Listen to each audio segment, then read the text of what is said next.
this video presentation, I want to discuss what I've learned about this subject. First, explain the concept of self-discipline. Discipline is derived from the Latin word discipulus. In Old English, it is supposedly derived from discipula, meaning the one who follows another for the purpose of learning, especially the personal followers of Jesus Christ during his life.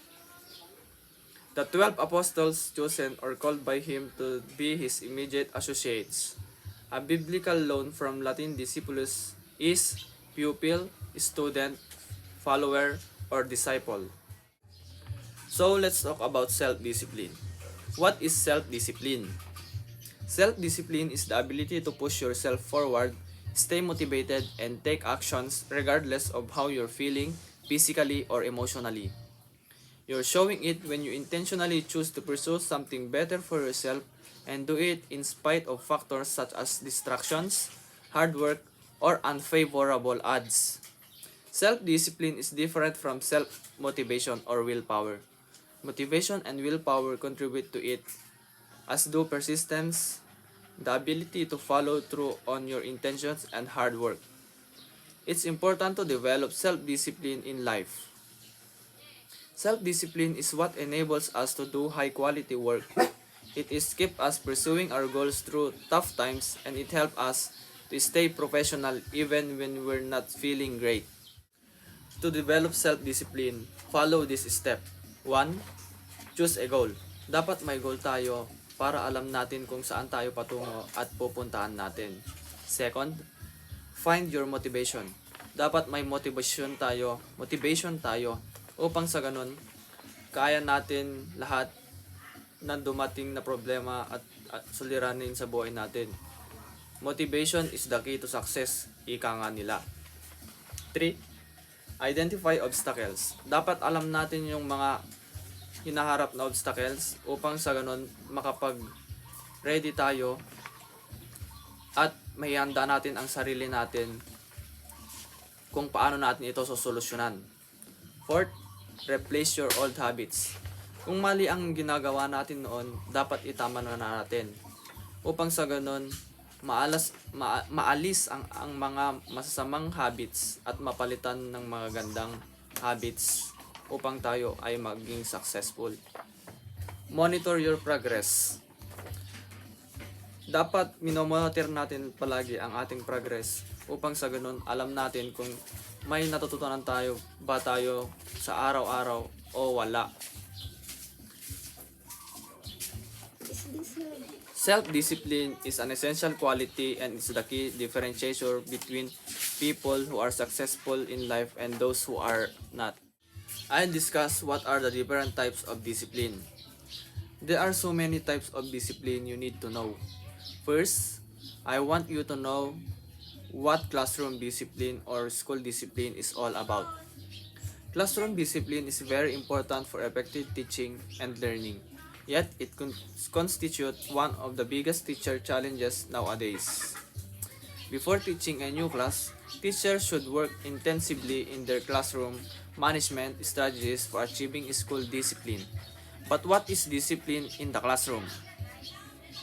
There are three types of discipline according to school. 1. Preventative discipline.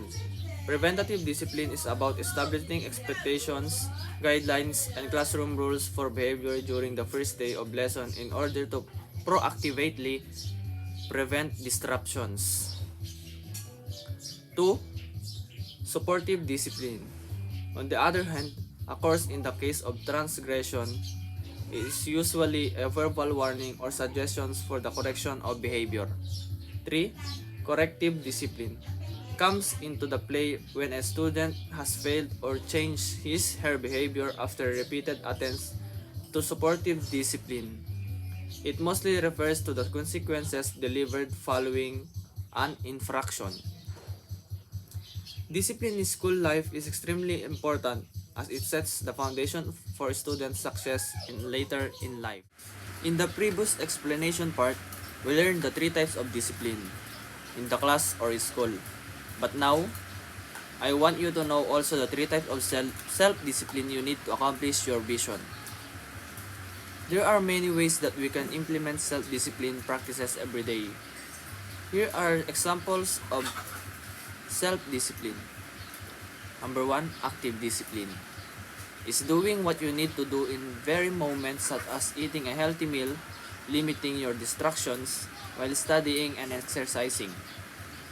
You were actively disciplined when you choose to eat healthy instead of unhealthy. You were disciplined when you took the time to study and turned off your phone. Number 2, reactive discipline. Is controlling your thoughts or behaviors when dealing with unforeseen situations such as getting a flat tire on your way to work, dealing with a rude person, and locking your car keys in your car. Number 3, proactive discipline is doing things in advance in an effort to better control a situation such as bringing an umbrella on a rainy day, creating a to-do list, and going to bed on time. In this last part of the video, I am going to explain what is the stages of discipline. Stages of discipline. Let us see now the stages of discipline and what are they. Generally, companies will have a progressive discipline policy that outlines the stages of discipline that will take place. As defined by Rob Wormley, progressive discipline is the process where you can increase the level of severity in your discipline when an employee fails to correct an issue. Progressive discipline is as it sounds, progressive.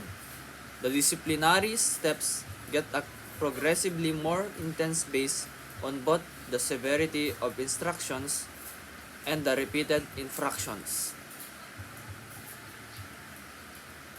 Stage 1. Verbal or written warning. Other than simply disregarding the behavior altogether, the most lenient form of discipline most employers use is a warning.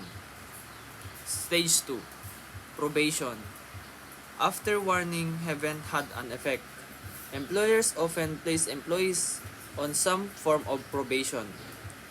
In the simplest form, this can almost be seen as another type of final warning. Stage 3. Suspension. Suspension is a temporary removal of the employee from his or her job. This could be with or without pay, but obviously sends a much stronger message if it's unpaid. Stage 4. Terminator. Suspension is temporary removal of the employee from his or her job. But termination is the last report. Sometimes, disciplinary matters become so unworkable that it's best for employee and employer to part their ways. I am going to explain why discipline is important. 1. Discipline builds good habits. 2. Discipline helps you to stop procrastinating.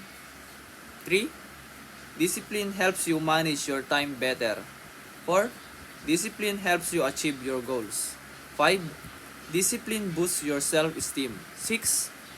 Discipline helps you to master things. 7. Discipline makes you more reliable. 8. Discipline improves your ability to manage challenging emotions. 9 rather. Discipline is one area affects discipline in others. 10. Discipline helps reduce stress.